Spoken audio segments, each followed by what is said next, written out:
Hi folks, I'm Kate Kelman from Capital City Partnership.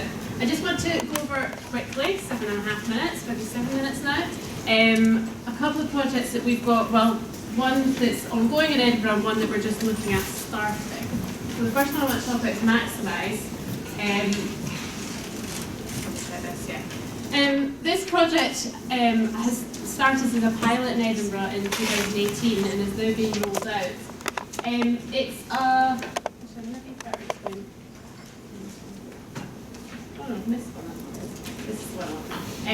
It's a multidisciplinary team model based in schools. So the team is based in a school cluster, so around one secondary school, and it's a 3-person team. The three elements of the team are family support, advice and income maximisation and employability. So in most of the clusters, this works out as a 2.5 people, half an employability worker, or half-time full-time equivalent, not half a worker, and 2 full-time workers doing intensive family support and advice and income maximisation. So they're based in the school cluster, and typically that's 4, 5, sometimes 6 primary schools around a secondary school. Edinburgh has 23 secondary schools. The pilot started in one in Gracemount School in southeast of Edinburgh, and the primary schools around about it. It's delivered by 2 delivery partners, Children First, who do the intensive family support element, and CHAI, which is a local Edinburgh-based organisation who do advice and income maximisation and employability part. This project is not about warm handovers or referrals. It's about intensive holistic support for the family. So the referrals come in through schools, mainly through pupils' teachers, sometimes through school staff, reception staff, deputy heads, support staff in the school. Basically, they're identifying children and young people who are not able to attain in school as best that they might because of reasons to do with child poverty. So it might be that their learning environment at home is not great, so they're not able to do their homework. It might be that they haven't had a warm meal the night before. It might be because the clothing that they're wearing to school stigmatises them and they're less likely to turn up at school. So all those various reasons that teachers and support staff in school are really aware of and really receptive to, that's how the referrals come in. I should also mention the other partners. So the pilot was, I'm jumping back the slides actually. The pilot was funded through the Edinburgh Health and Social Care Partnership. The ongoing project is funded through PEF monies. So those are the strategic partners. But it's very much about using community assets, using other, there's no suggestion that these 3-person teams can solve all the ills in those families, so it's about using the assets around about as well. Okay, so this is just describing the kind of the model and how it worked in South East in the first year. I'm just going to the impacts. So these are the impacts for the money advice element. You can see that in 1 year, this seems to jump twice, sorry. In the first year, income maximisation of £250,000 for families in that school cluster. That's set in an environment where we know that there are £89 million worth of unpaid benefits each year in Edinburgh. So it's a small amount of that, but it's starting to do that work. And you can see that the one person who's delivering this was quite busy. These are the impacts around the family support.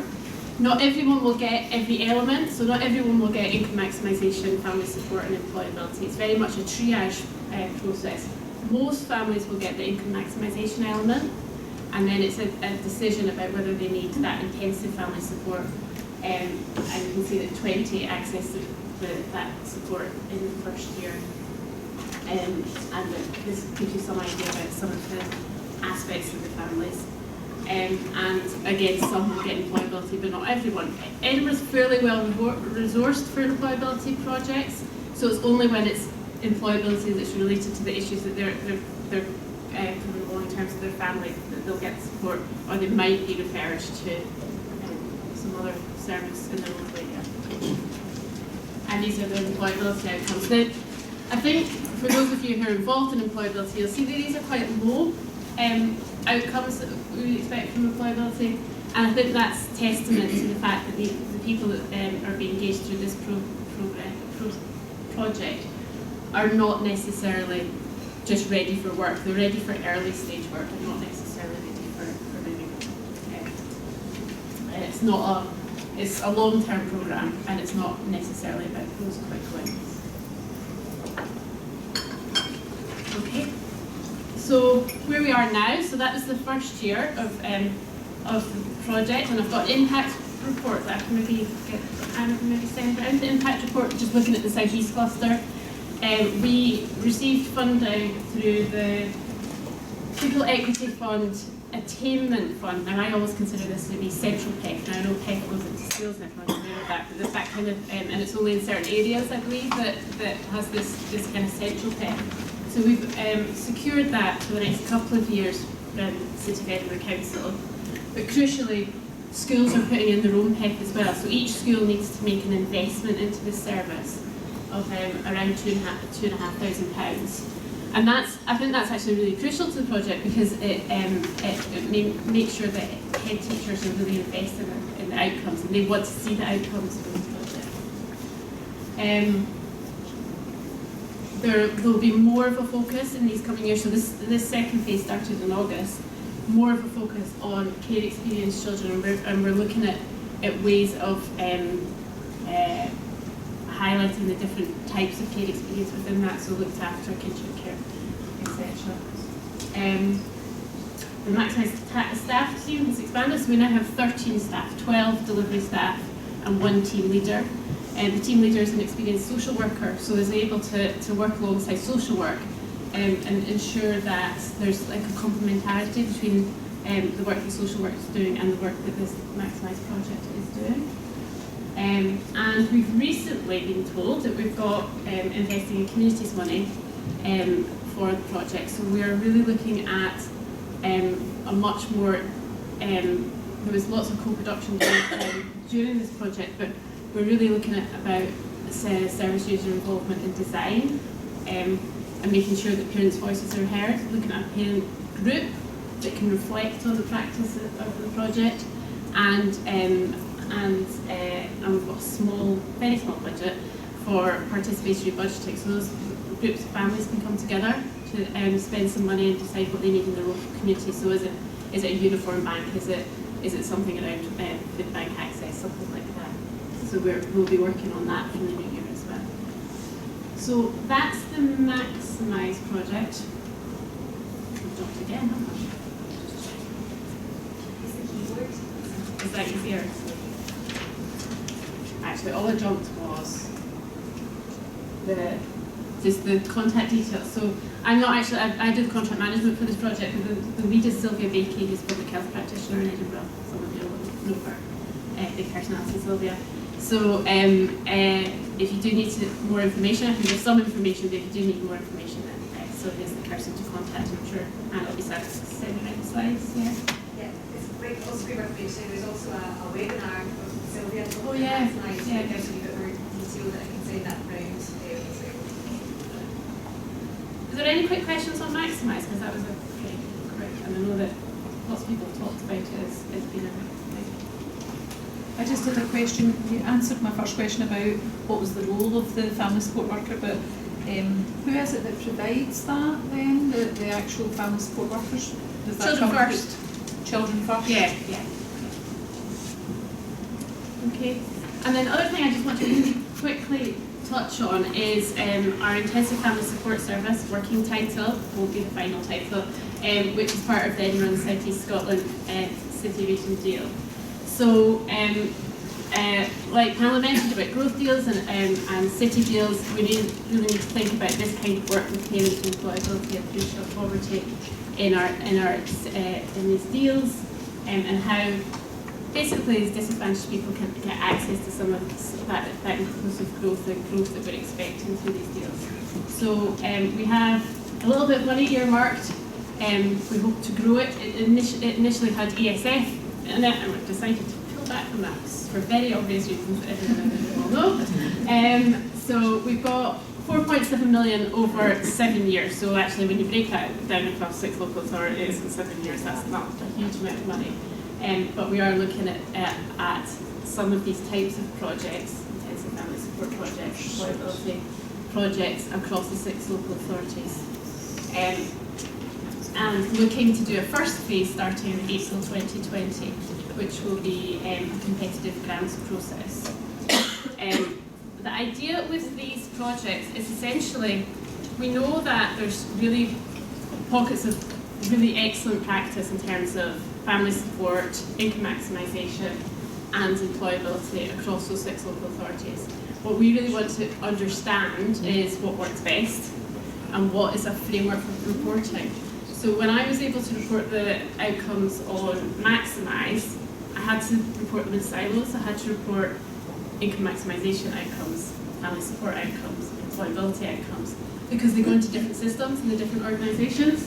What we want to be able to do through the Intensive Family Support Service is have a framework for reporting, so that we can begin to say that these projects work holistically with families, and these are the kind of impact and outcomes that they're having. So that's the goal. The projects themselves are a goal, but there's not enough money to make really big impacts in terms of our demographics or in terms of our labour market stats. What we really want to do is understand how these projects can work. And the other thing that we're really interested in is those kind of entry points for these kind of services. So Maximise uses school clusters as an entry point, schools and referrals from schools. What differences are there when the entry points are from social work, social policy? What if they're from early years childcare? What if they're from